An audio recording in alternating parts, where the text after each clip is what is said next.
Florencia Saulino, doctora en Derecho por la Universidad de Buenos Aires, realizó una maestría en Derecho en la Escuela de Leyes en la Universidad de Nueva York. Fue profesora de Derecho Ambiental y directora del Centro de Estudios en Derecho y Política Ambiental de la Universidad de Palermo. Se ha desempeñado como consultora de la Comisión Económica para América Latina y el Caribe, del Programa de Naciones Unidas para el Desarrollo y del Banco Mundial en temas vinculados con la regulación en materia ambiental, incluyendo agua, glaciares, bosques y biocombustibles. En su experiencia profesional se ha desempeñado como prosecretaria de la Corte Suprema de Justicia de la Nación y como asociada del Departamento de Derecho Público del estudio Fernández Madero, Lombardi y Mitrani. Su investigación se encuentra centrada en temas de derecho ambiental y constitucional. Y básicamente, tenés que decir que soy profesora. Por eso, es verdad, porque bajé el currículum. Y es docente y además soy la directora del Departamento de Derecho. De acá de la Universidad de San Andrés, que es lo único que no hemos puesto en el currículum, como verán. Dani, por favor, dame esta parte. Bueno, arranco.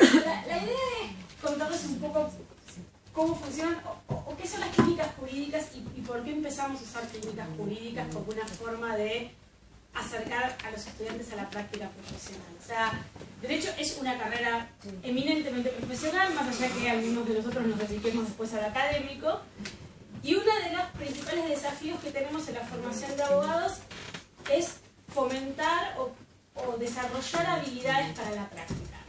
Durante muchos años la carrera de Derecho estaba enfocada básicamente en lo teórico, o sea, la idea detrás de la carrera de Derecho, y esto por eso una diferencia muy fuerte con medicina o enfermería, era, bueno, si yo preparo a los abogados con todo el conocimiento legal que necesitan y después los dejo ser, se van a volver buenos abogados. Mágicamente van a aprender a ser abogados cuando empiecen a trabajar de abogados. Esto obviamente en la práctica no es así. Los chicos cuando salían, o los alumnos cuando salían de la universidad, después de una formación de 5 o 6 años de teoría y 0 práctica, y tenían que hacer el primer escrito, la primera demanda, entrevistar al primer cliente, se encontraban con que no sabían qué hacer.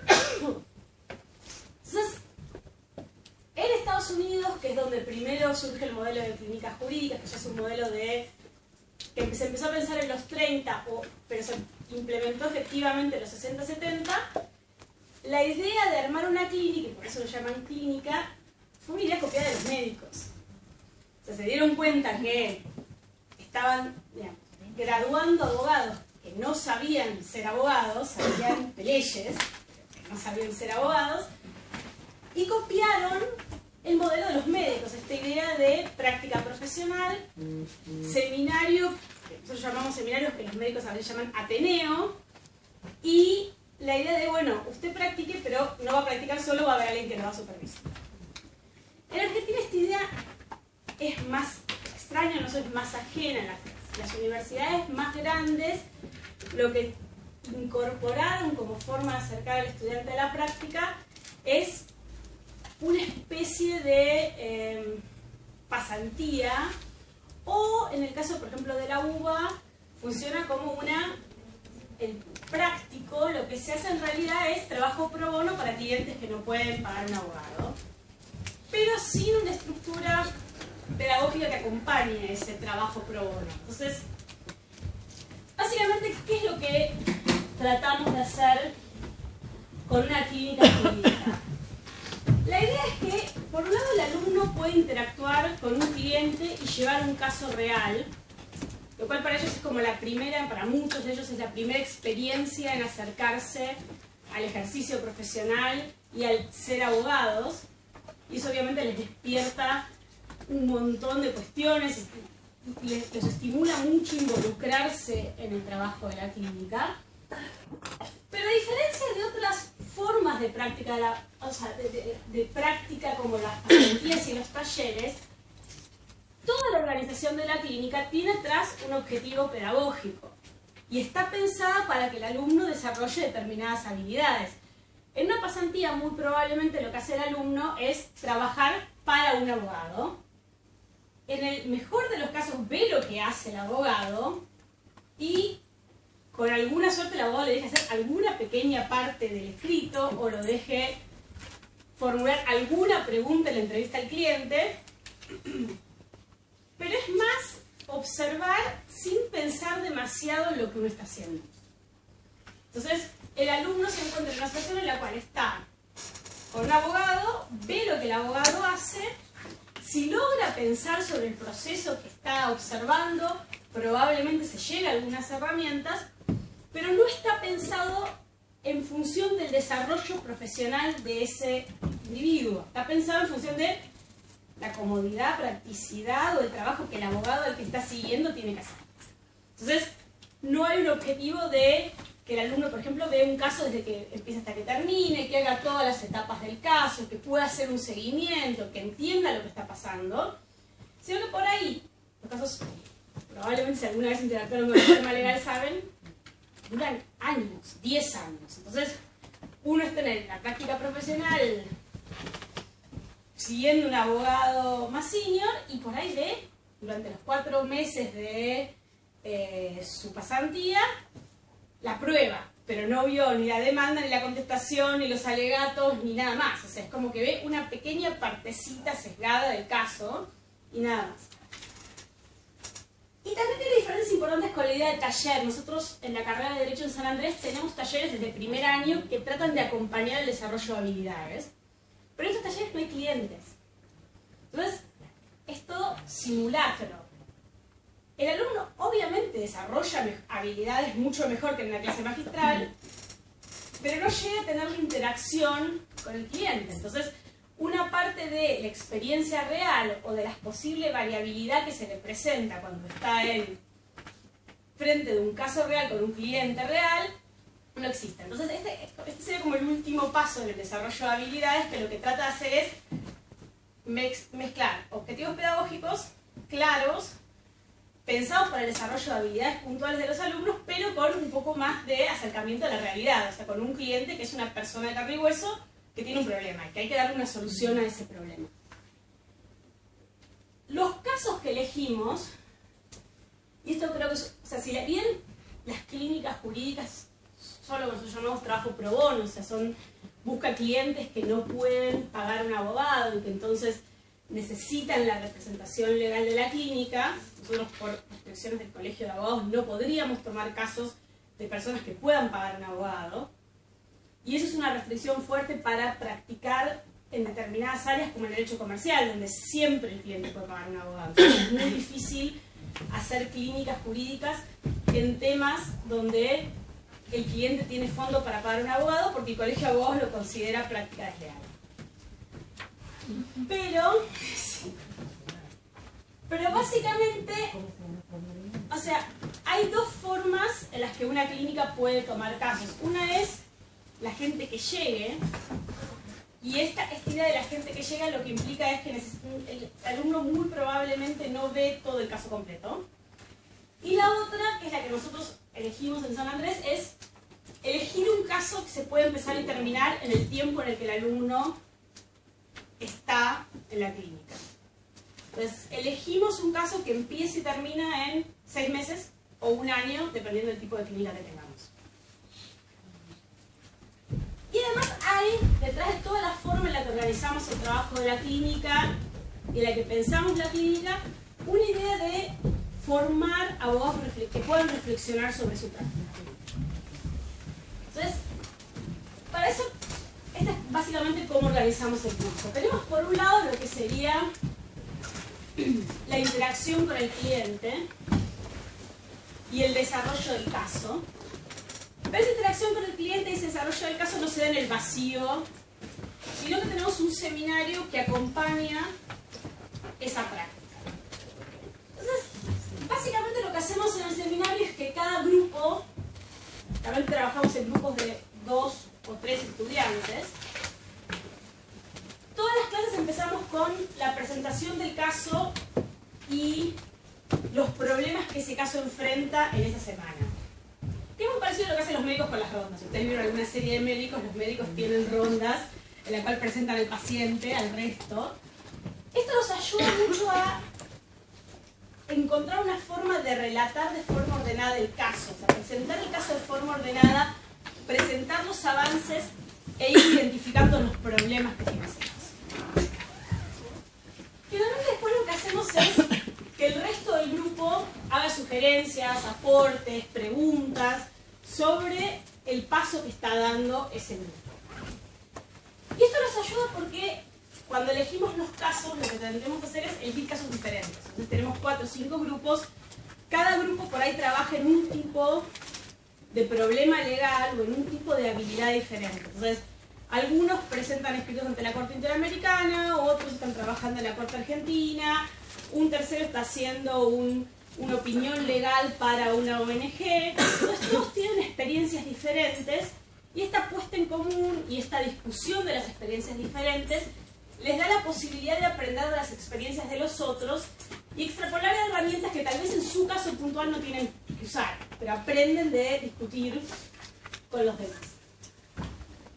Otra cosa, hacemos mucha lectura cruzada de borradores. Cuando los abogados escribimos mucho en Argentina.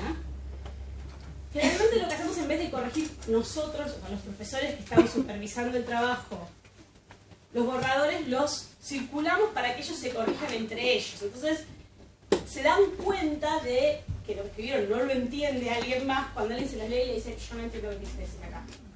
¿Y dónde está? O sea, o acá me di cuenta recién que el problema era este cuando llegué a la página 25. Entonces, esa lectura cruzada de borradores también les ayuda a ellos a pensar en cómo estructuran sus relatos, cómo arman un escrito, cómo escriben. Y además de eso, tratamos de que en el seminario practiquen o desarrollen ciertas habilidades concretas en relación al paso siguiente que van a dar en el caso. Yo ahora les voy a mostrar cómo organizamos un punto específico, pero que son las entrevistas con los clientes. Pero antes de eso, básicamente lo que hacemos en el seminario es asignamos alguna lectura preparatoria sobre la tarea que se va a discutir esa semana. Entonces, por ejemplo, en la entrevista les damos distintos trabajos enfocados en la práctica sobre cómo hacer una entrevista, los problemas de la entrevista, cómo manejar ciertas dificultades que usualmente se presentan con los clientes. O sea, si ustedes fueron a cualquier entrevista, van a ver que a veces la persona que uno está entrevistando se va por las ramas, les empieza a contar de la historia de su vida, cuestiones que no tienen nada que ver con el caso, o cómo hacer para corroborar que lo que la persona nos está diciendo es cierto, cómo chequear hasta qué punto la información que nos está dando el cliente es información que es cierta y hasta qué punto el cliente está tergiversando algunos hechos. Una vez que los alumnos llegan con esa lectura hecha en su casa, discutimos la tarea que van a hacer. Generalmente tratamos de que esa discusión empiece con vincular con experiencias que ellos tuvieron. Entonces empezamos preguntándoles, bueno, cuenten, por ejemplo, entrevistas que hayan tenido, cómo se sintieron, por ejemplo, cuando fueron ustedes eran los entrevistados o cuando ustedes tuvieron que entrevistar a alguien, qué problemas les surgieron en esa situación particular. Bueno, tratamos de ayudar a que identifiquen cuál es el objetivo, o sea, qué es lo que ellos tienen que sacar de esa entrevista que van a tener con el cliente. ¿Qué es lo que el abogado necesita saber cuando termina una entrevista con un cliente? ¿Qué problemas creen que van a tener durante esa entrevista? Eso depende mucho del cliente que tengan enfrente. Una cosa es, si el cliente es una institución, donde entonces la discusión se da por cómo asegurarse que la persona con la que están hablando realmente representa los intereses de toda la institución y hasta qué punto esa persona tiene una agenda propia que no es necesariamente la de la institución. Pero cuando son personas los clientes es, bueno, esta idea de cómo lograr obtener todos los datos que necesito, cómo lograr que la entrevista sea ordenada, cómo hacer para poder después chequear lo que el cliente me está diciendo. Y tratamos que a partir de esta charla puedan identificar cuáles son los principios generales de la tarea que van a desarrollar. O sea, qué es lo que siempre van a tener que chequear o qué es lo que siempre van a tener que preparar para una entrevista. Una vez que terminó el seminario, el estudiante efectivamente realiza la tarea. Entonces, vamos a entrevistar al cliente. Nosotros, obviamente, los profesores de la clínica, acompañamos a los estudiantes en la experiencia, pero los que hacen el trabajo son ellos, no nosotros. Entonces, básicamente lo que tratamos de hacer ahí es que el estudiante, una vez que terminó la tarea, pueda reflexionar sobre lo que hizo y pueda pensar, por ejemplo, qué opciones tenía, cuáles fueron las ventajas y desventajas de las distintas alternativas o de las distintas avenidas que pudieron tomar durante esa entrevista, qué riesgos había, cómo manejaron esos riesgos. Entonces, la idea es que terminen con alguna reflexión sobre qué pasos siguieron, qué decisiones adoptaron y por qué. Esto es bastante importante, es preguntarse por qué uno hace lo que hace, o sea, por qué decidieron llevar el caso de esa manera y no de otra posible. ¿Y cuáles fueron las consecuencias? En muchos casos, los alumnos aprenden mucho de los errores que cometen, mucho más de las veces que todo sale bien. Los alumnos aprenden cuando termina una entrevista y termina, por ejemplo, y no saben qué quiere el cliente. Eso es algo que pasa mucho. El cliente les da 15 ideas diferentes de cómo él quisiera solucionar el problema. Termina la entrevista y yo les digo, bueno, ¿y ahora qué tienen que hacer? No sé. Entonces tenemos que armar una nueva entrevista para que vuelvan otra vez a tratar de decirle, bueno, a ver, quiere hacer una demanda, quiere que hagamos una mediación, quiere que preparemos una solicitada para él. ¿Qué quiere hacer? No, bueno, no sé, me dio 25 alternativas, yo no estoy muy seguro. Bueno, es ese no salir de la entrevista sabiendo qué pide el cliente, para ellos es una lección mucho más valiosa que si todo sale perfecto y salen con lo que necesitan. Entonces, estos son los objetivos que en general tenemos cuando hacemos una entrevista con el cliente y que tratamos que los alumnos identifiquen antes de empezar con la entrevista. Básicamente es aprender a comunicarse con el otro, generar empatía con el cliente, entender lo que significa para la otra persona estar sentada al otro lado de ese escritorio contándote un problema complicado de su vida, darte cuenta de cuáles son las diferencias culturales que están jugando en esa discusión. Entonces muchas veces lo que pasa es, estamos hablando de clientes de carne y hueso o alguien que no tiene ninguna relación con el derecho, muy probablemente el cliente no los entiende cuando hablan. Entonces ese punto de empatía, de darse cuenta cuando ellos le dicen, bueno, usted quiere que contestemos la demanda invocando tal o cual cosa, y el cliente se los queda mirando. Entonces el punto es, ok, vos tenés que lograr poder explicar lo mismo de forma tal que el cliente entienda lo que vas a hacer, pero son dos palabras que el cliente pueda seguir. Pero todas estas cosas que suenan obvias cuando uno las dice, y que ellos podrían pensar que son obvias antes de la práctica, y si yo se las enseño en un curso tradicional en la que uno habla durante horas y ellos toman notas, ellos dirían, ay, qué cosa tan obvia que está diciendo esta persona, ¿para qué estoy acá? No me sirve de nada. O sea, pero cuando se enfrentan a hacerlo, todos esos clichés, por ejemplo, llevar al testigo o al cliente a que diga algo, que es algo muy típico, por ejemplo, preguntarle, pero su esposo la trataba mal cuando usted vivía con él, y mientras uno hace esto, que lleva a que el cliente diga, entienda que uno quiere que diga que sí, lo hace. Es un cliché, o sea, digamos, yo se los cuento a ustedes, probablemente ninguno es abogado, se dan cuenta que no es una forma razonable de formular una pregunta. Lo que se llama preguntas que dirigen en una determinada respuesta. También pasa cuando uno va al médico, lo mismo.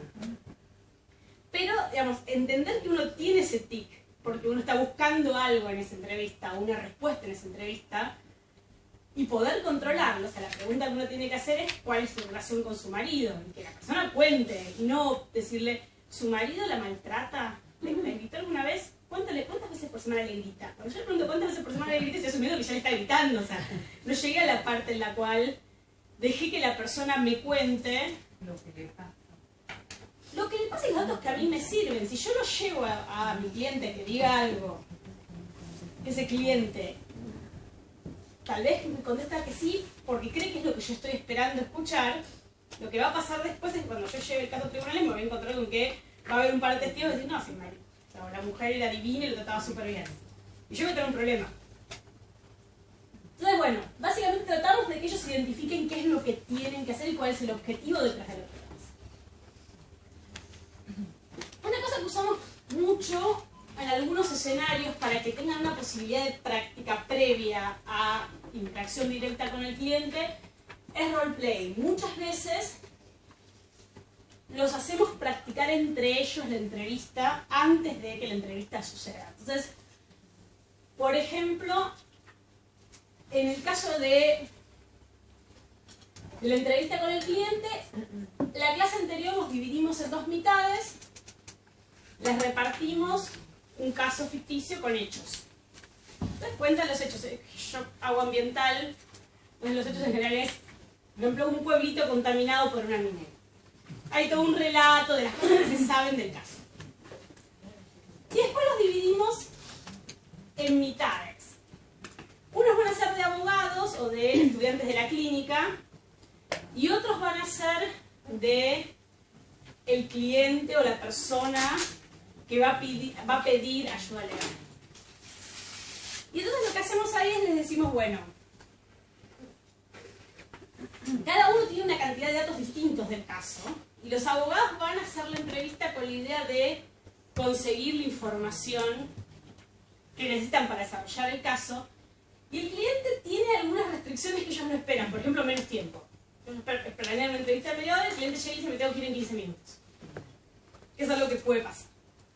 Entonces tiene esos 15 minutos para llevar adelante la entrevista. Nosotros presenciamos y tomamos algunas notas de cómo esa entrevista se va a desarrollar. En universidades más grandes a veces tienen cámaras, lo filman para que después se puedan ver. O sea, hay más, digamos, dependiendo de la cantidad de recursos que uno tenga, cuánto más puede explotar ese roleplay. Pero a nosotros nos funciona bastante bien haciéndolo así. Entonces, una vez que ellos terminan esa entrevista, lo primero que hacemos es pedirles que reflexionen sobre lo que hicieron y se autoevalúen. O sea, ¿qué pasó ahí? ¿Lograron toda la información? ¿No? ¿Les alcanzó el tiempo? ¿Qué problemas se encontraron? Y después le pedimos a los alumnos que hacen de clientes que les den un review o que les den feedback de lo que hicieron. Es bueno, muchas veces el cliente lo que termina diciendo es, mira, si yo hubiera sido un cliente real no te hubiera entendido esto, no te hubiera entendido aquello. Esta pregunta que hiciste, yo no entiendo por qué estoy estudiando Derecho, pero un cliente no lo hubiera entendido. O me llevaste a decirte esto que tal vez no te lo hubiera dicho. Y recién después de que ellos hicieron este ejercicio entre los dos grupos, nosotros intervenimos con preguntas o comentarios para ayudarlos a identificar las fortalezas y debilidades del proceso. A veces agregamos esto un paso más, que es hacerlo como hacer el ejercicio en pecera, o sea, tenerlos, una vez que todos los grupos practicaron los roles, elegir al azar 2 alumnos y hacer de vuelta la entrevista en frente de la clase y que todo el mundo tome nota y comente. Entonces, estos pasos nos ayudan a llegar mucho mejor preparados y con alguna práctica previa en un ambiente controlado a la entrevista real con el cliente. Entonces, una vez que ellos van después, hacen la entrevista, nosotros lo observamos, volvemos otra vez al seminario. En el seminario vuelven a contar lo que les pasó y la idea es volver a discutir entre todos qué pasó cuando llevaron todo eso que prepararon a la práctica y con qué problemas se encontraron. ¿Qué beneficios creemos nosotros que obtenemos de este proceso y por qué creemos que este proceso funciona mejor que llevarlos con nosotros a que vean cómo hacemos nosotros la entrevista y que tomen nota de lo que nosotros hacemos? Y que después, si fueron buenos observadores, traten de replicar. Hay un ambiente mucho más controlado que si los dejáramos solos atendiendo al cliente. Que, aunque suene extraño, en muchos casos pasa. Yo los dejo solos atendiendo al cliente, sin haber hecho nada de esto y sin estar yo ahí. Probablemente el cliente se lleve una mala experiencia y ellos no aprendan mucho. El hacerlo en la práctica con un cliente real ayuda a que los alumnos se apropien de la experiencia, se lo vivan como algo propio, lo recuerden más, internalicen mucho más las habilidades adquiridas que si lo aprendieran en abstracto o incluso si solamente hiciéramos el role-playing.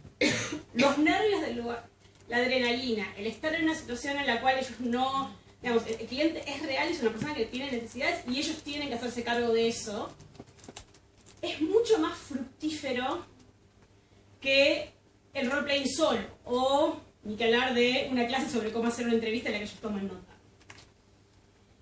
Y la reflexión en cada paso es central para que ellos puedan identificar los momentos de toma de decisiones, puedan identificar por qué tomaron esas decisiones y cuáles fueron las consecuencias. Y esto los ayuda a volverse abogados reflexivos. Y un abogado que puede reflexionar sobre su práctica y sobre lo que hizo bien y hizo mal en cada caso, genera autocrítica respecto, incluso, digamos, no cuando son estudiantes, sino en el resto de su carrera profesional. Esa posibilidad de reflexionar lleva a que la gente encuentre formas de mejorar su performance en el caso siguiente.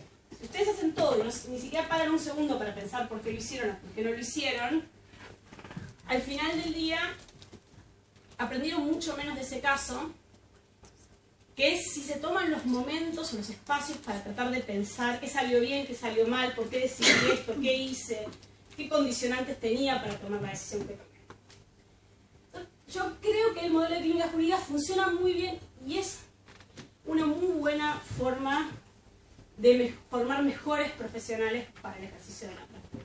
Y con eso termino porque ya me caga chilla, me paso un papel. Muchísimas gracias.